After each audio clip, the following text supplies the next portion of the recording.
pag, di ba, namatay kang may kasalanan.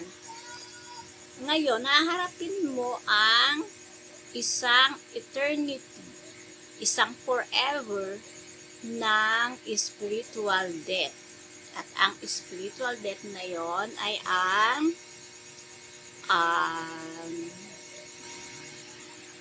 the utter separation of your spirit from God.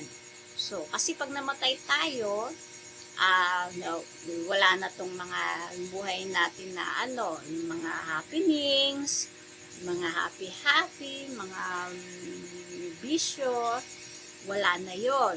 So, unang-unang hanapin mo ay ang Panginoon.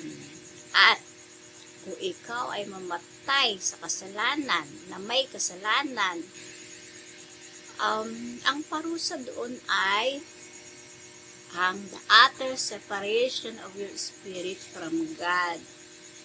Meron mang kwento, di ba?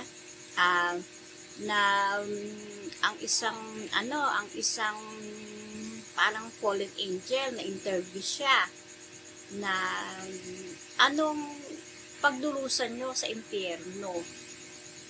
At ang sabi ng fallen angel, nakahanda akong magdusa ng ilang beses para lang makita ko ng ilang saglit man lang ang Panginoon. Pero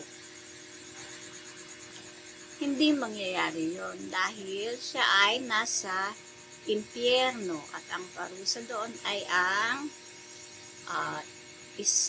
isang eternity ng utter separation ng ating spirit, ng kanyang spirit sa God. Ayun, pati sa sa purgatorio, ang may interview din ang mystics. Anong pinaka matinding pagdurusa sa purgatorio? At ang sabi ng isang kaluluwa ay yung longing nila na makita na ang Panginoon. Pero hindi pa nila makita dahil under pa sila ng purgation. So, yung longing, habang nililinis sila, inihintay nila na makita ang Panginoon.